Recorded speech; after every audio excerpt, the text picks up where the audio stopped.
Hi friends, and welcome to the Lopsided Crafter Loom Knitting channel. My name is Erica, and this is my channel where I share all of my loom knitting adventures, lopsidedness, and sometimes a little chaos.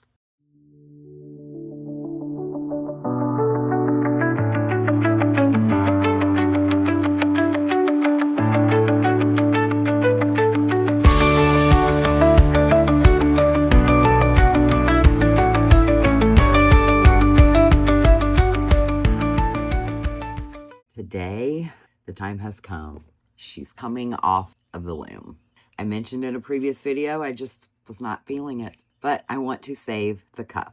So today I'm going to show you exactly how I take this off the loom, put stitch markers in to keep the stitches live so that I can keep this and frog this.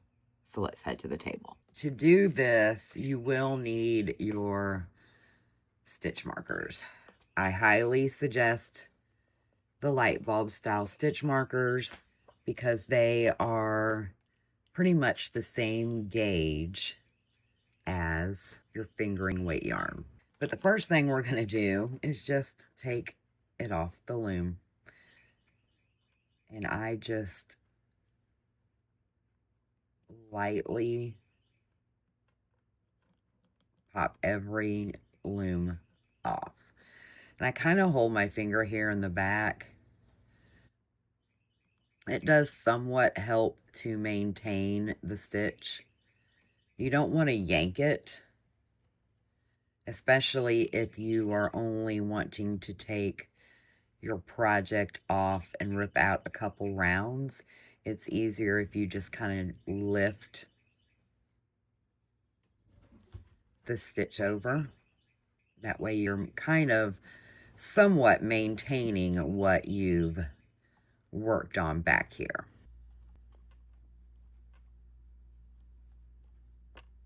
Once you have every loop off, you just kind of pull it out of the way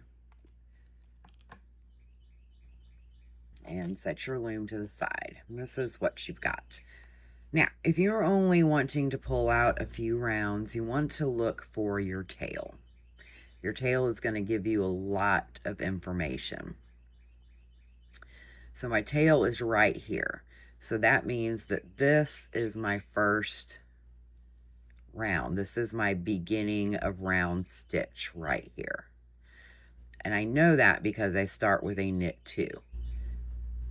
So I am just going to pull all of this out because I know I'm not going to be using that, but I want to keep this.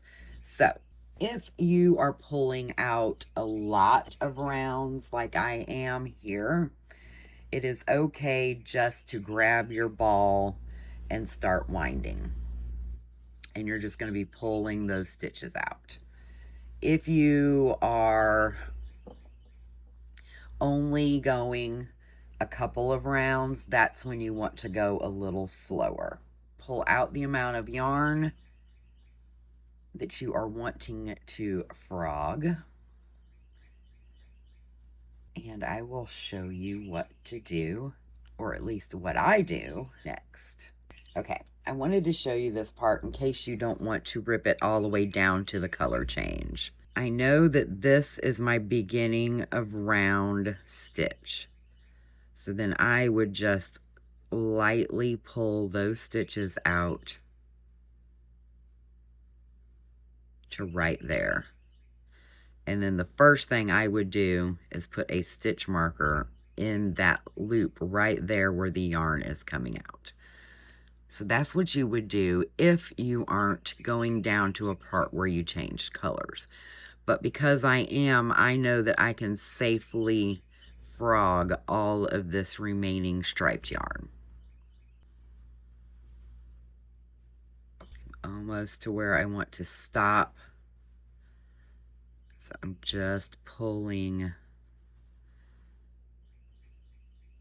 loosely here. And then there is my tail. So I'm going to pull that up out of here, out of the way, so that it doesn't pull on these other stitches. And you're just going to go very slow on your last round here, because we want to keep those stitches alive as best as possible. So you really want a light hand here. You see how I'm just barely holding it, like it's just sitting on my fingers. And I'm pulling that other yarn out of the way.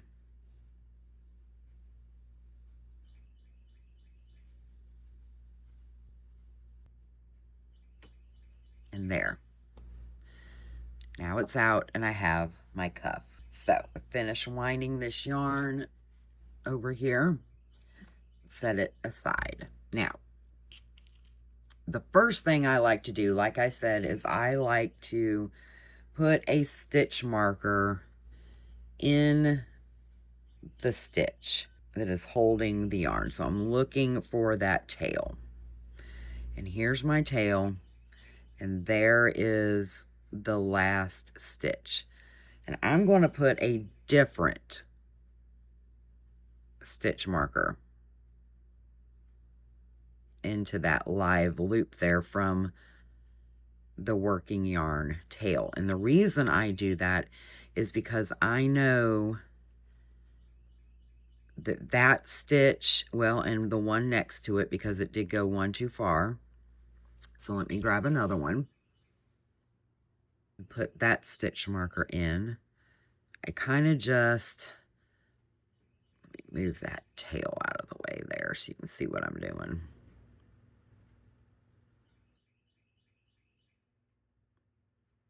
Again, with a light hand, I'm just sticking that stitch marker through that loop. And the reason I do a different color, at least for 1 to 2 stitches, is because now I know that these 2 stitches will be on the back side of the loom where we do our shaping, and these will be on the instep side. So from here, I just grab a whole bunch of stitch markers. There we go. I tend to leave them unhooked when I put them back in the box. Just one less step of having to open them each time. Completely up to you. Doesn't matter. So now I just kind of hold it in my hand. And I'm looking for that next stitch, which is right here.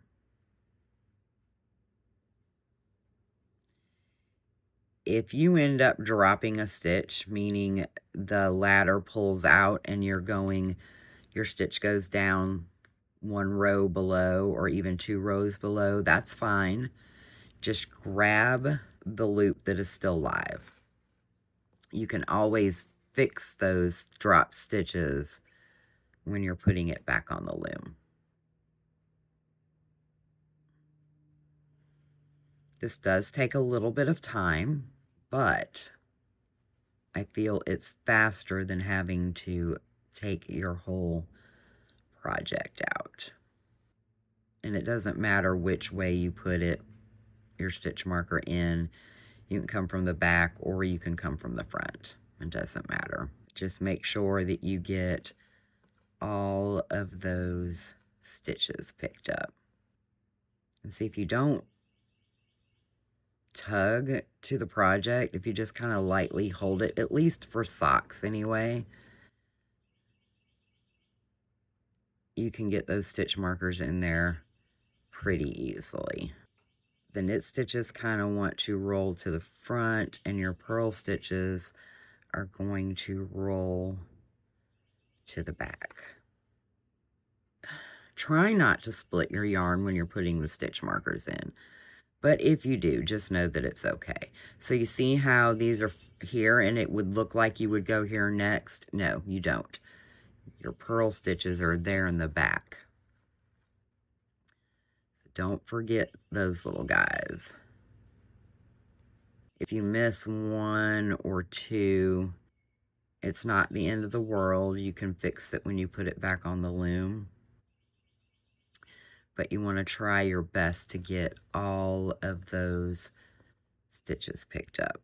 Another thing you can do, say you're working on a project and you're not sure that you're going to like the stitch or it's a difficult part, you can use dental floss as a lifeline.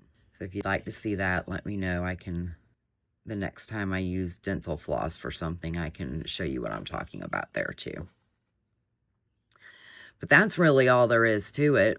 You just slowly go all the way around, picking up all of those stitches with your stitch markers. I find that a lot easier to do it this way than trying to put it on knitting needles, or I've seen people put them on cable needles. But I feel that when you do that, you're actually putting more tension on the stitches that are next to it, and that is what causes them to unravel very easily. That one I went down too far. I could feel the tension. You can almost feel if you're putting it in wrong. You can feel it grab like the ladder below. There's my 2 purl stitches hiding back here. Try not to go through the other stitch markers when you're picking those stitches up. But that is all you do to pick up those stitches. If you're wanting to change the yarn, you made a mistake, you're wanting to move it from one loom to another, that is all you do. You just slowly go around your project and pick up all of those stitches. And there you have it. Now my cuff is safe for me to put into a project bag and set it aside, and it's going to maintain its bounce back, its retention better than having it set on that loom and be stretched out. So now I will just set this aside, and whenever I decide that I want to work on a sock with this particular cuff, and then all I got to do is pull that out. So yes, I do have a bunch of stitch markers, but that's okay because it does save time in the long run by doing it this way versus having to redo the whole cuff. And then when you're ready to put it back onto the loom, you just look for those stitch markers that you did differently where your tail was, and pop those back onto the loom in the correct spot and get back to sock knitting. So that's about all I got for you today. I hope you enjoyed this little tutorial. If you have any questions about it, please don't hesitate to comment below and ask. But before we go, I want to know, what were you doing while watching this video? Were you drinking a nice hot cup of coffee? Maybe you're eating lunch, or maybe you're just working on a sock and you wanted to see how to do it. So until next time, guys, happy loom knitting. Stay happy, stay cozy, a little lopsided and chaotic, and may all your socks find their matches. Bye.